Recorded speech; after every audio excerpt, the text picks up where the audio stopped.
शूर्पणखा कैसे बन गई श्री कृष्ण की पत्नी, जानिए रहस्य। दंडकारण्य की स्वामिनी शूर्पणखा ने भगवान श्रीराम के महत्वपूर्ण कार्य निश्चयहीन करहु मही भुज उठाए प्रणकीन विनाशाय च दुष्कृत आदि में बहुत सहायता की है।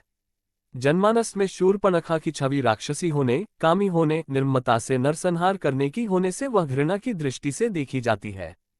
करोड़ों जन्मों तक तपस्या करने के बाद भी ऋषि मुनियों को भगवत दर्शन लाभ नहीं हो पाते, परंतु इसने उनके दर्शन के साथ साथ बातें भी की तथा श्रीराम ने उसकी लक्ष्मण जी से भी बात करवाकर भक्ति स्वरूपा आद्याशक्ति जगत जननी सीता माता के दर्शन भी करवा दिए। एक जिज्ञासा बनी रहती है कि आखिर शूर्पणखा ने ऐसा कौन सा पुण्य किया होगा जिससे उसे यह सौभाग्य प्राप्त हुआ। मनीषी व ज्ञानीजन हमेशा इसका चिंतन किया करते हैं। आइए शूर्पणखा के पूर्व जन्म का वृतांत जाने। पूर्व जन्म में शूर्पणखा इंद्रलोक की नयनतारा नामक अप्सरा थी। उर्वशी, रंभा, मेनका, पुंजिक स्थला आदि प्रमुख अप्सराओं में इसकी गिनती थी। एक बार इंद्र के दरबार में अप्सराओं का नृत्य चल रहा था। उस समय यह नयनतारा नृत्य करते समय भ्रू संचालन अर्थात आंखों से इशारा भी कर रही थी। इसे देख इंद्र विचलित हो गए और उसके ऊपर प्रसन्न हो गए। तब से नयनतारा इंद्र की प्रेयसी बन गई।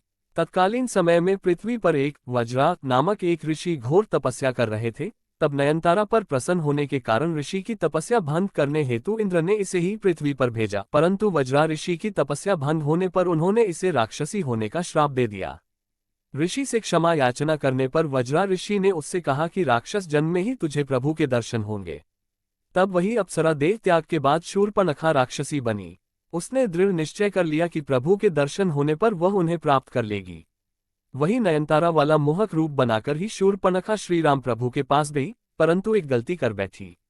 वह ये कि परब्रह्म प्रभु परमात्मा परात्पर परब्रह्म को पति रूप में पाने की इच्छा प्रकट कर दी। तुम सम पुरुष नमो सम नारी, ये संजोग विधि रचा विचारी। मम अनुरूप पुरुष जग माही, देखेऊ खोजी लोक तिहु नाही। ताते अब लगी रहेऊ कुंवारी, मनु माना कप्पू तुम ही निहारी। परब्रह्म को प्राप्त करने की एक प्रक्रिया होती है। भक्ति या वैराग्य के सहारे ही परब्रह्म को प्राप्त किया जा सकता है।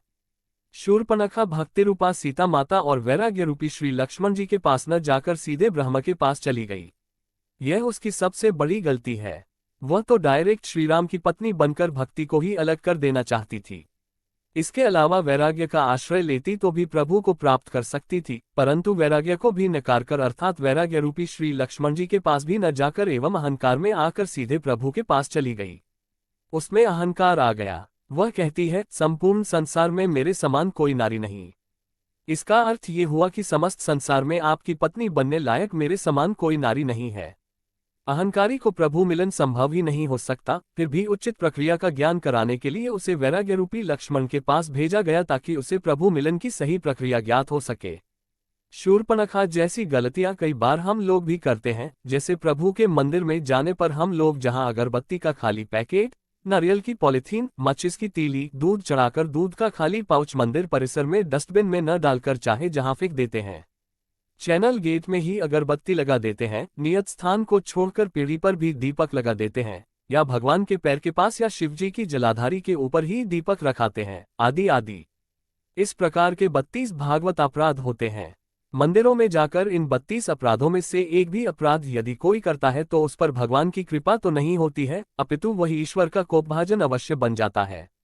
वैरागी लक्ष्मण ने सोचा कि राक्षसी को वैराग्य तो आ नहीं सकता, अतः उसे पुनः प्रभु के पास भेज दिया। तब प्रभु ने कहा कि मैं तो भक्ति के वश में हूँ। तब शूर्पणखा भक्ति रूपा सीता माता के पास गई, परंतु वहां भी एक भागवतापराध कर बैठी। सोचा, प्रभु इस भक्ति के वश में है, अतः मैं इस भक्ति को ही खा जाऊं, भक्ति को ही नष्ट कर दूं, जबकि नियम ये है कि श्रद्धा भक्ति बढ़ाओ संतन की सेवा। अतः लक्ष्मण जी ने क्रोध में आकर उसके नाक कान काटकर अंग भंग कर दिया। तब शूर्पणखा के ज्ञान चक्षु खुल गए और प्रभु के कार्य को पूरा कराने विनाशाय च दुष्कृतम के लिए उनकी सहायिका बनकर प्रभु के हाथ से खरवत दूषण, रावण, कुंभकर्ण, मेघनाद आदि निशाचरों को मरवा दिया और प्रभु प्राप्ति की उचित प्रक्रिया अपनाने के लिए पुष्कर जी में चली गई और जल में खड़ी होकर भगवान शिव का ध्यान करने लगी। आइए हम भी भगवान रुद्रेश्वर को प्रणाम करें।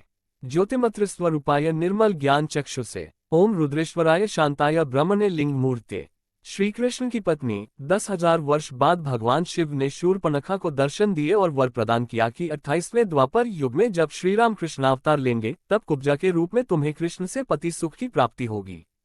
तब श्री कृष्ण तुम्हारी कुबड़ ठीक करके वही नयनतारा अप्सरा का मनमोहक रूप प्रदान करेंगे।